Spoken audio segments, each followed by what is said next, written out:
Hello, everyone. So, with this pandemic coming in, we've all learned a lot. We've had to transform a lot of things, which was unimaginable. I have learned a lot, and I believe that whatever we've learned, we should share with each other because in future, if somebody is going through similar situations, they should be auto-immune to be able to handle a situation like this. Because honestly, for us, maybe it was something that came out of the blue, but we can always help other generations not go through what we did. So there are certain things I learned during the lockdown which I'd like to share with you all. The first thing I learned is no matter what, I agree people believe in the fact that we live once and we should live our life on the edge. Just for that life to sustain yourself, we have to learn to save. And when we say we have to learn to save, it is not the amount that you count which is logged asset to you. So for sure, if you've saved, if you have put in enough in properties and mutual funds and shares, none of that is going to get helpful for us now, because shares, mutual funds, none of that can be giving you any kind of a profit at this moment. I agree it is going to give you profit, but when you're going through some kind of a sudden change, like how demonetization happened or this pandemic happened, the economy gets hit as much as we do. And at that point, that locked asset cannot be of any use to you. So the first thing that we all have to learn is to save enough amount which is not logged. It's not a logged asset to us. The next point that I believe we should all not ignore or delay taking is health insurance and life insurance.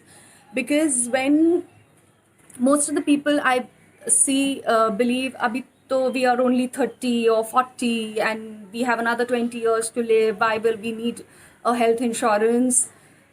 A, health can get affected anytime. B, as of now, as much as people are fearing corona, I see people also fearing the bill, where you could at least secure yourself from the mental tension of the bill in case, God forbid, something happens to you or your family.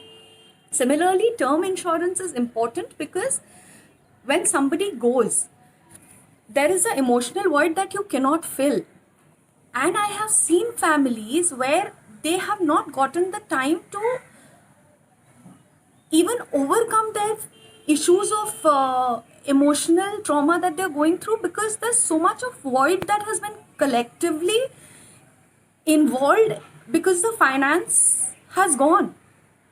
I know it is extremely hard when someone goes, but to fight that emotionally and financially, believe me, is the biggest battle you can ever fight. So always secure your loved ones when you are here, not assuming that you are always blessed.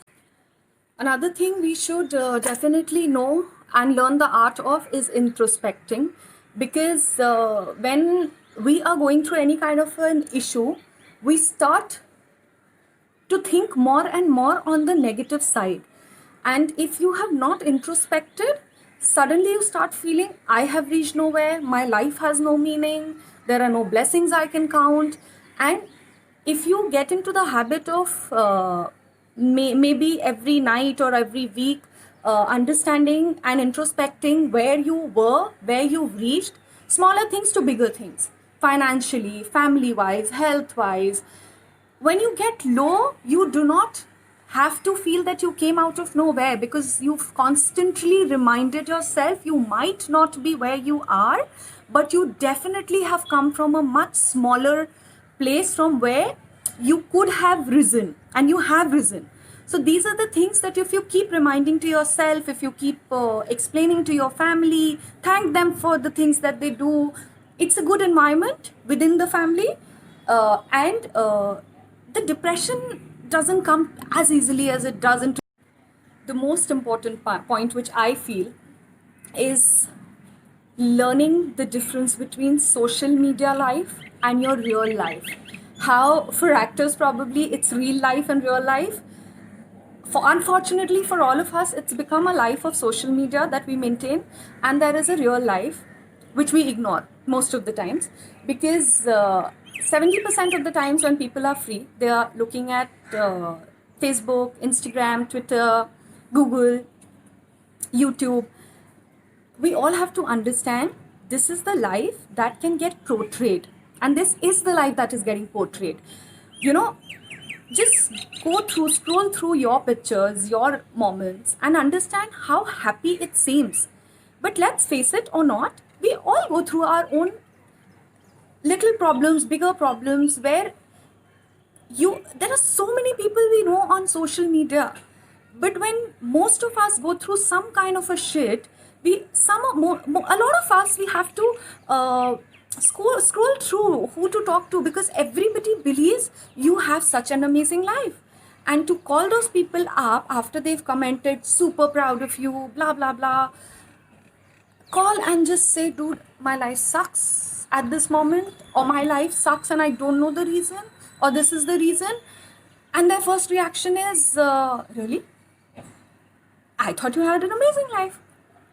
So this is a very, very generalized scenario that I'm giving. So make sure you have people other than the social media constants who you call, who you get in touch with, who you meet physically, and you do discuss about the realities of life. I'm not saying you always have to be going through shit to be calling them up or meeting them and discussing it, but other than the oh my god, wow, world of social media, learn to live outside with your own people. It could be your family, it could be your children, it could be your own parents, it could be your friends. That's up to you, but live real. Like, that's really, really required. The things that we often do on social platform, make sure that you do it in your real life also. I see so many husbands, wives, kids, parents, status, lengthy status, and then I realize not a word is spoken about how you feel for that particular person in physicality. So Mother's Day comes, maybe anniversary comes, birthdays come, they're like such huge long messages, and then the people start messaging, then you start thanking. Do you realize that on those particular special days of actually spending it with that person, you are virtually spending it with everybody else around except for that particular person? So understand the kind of time and the kind of reality should you be giving to social media.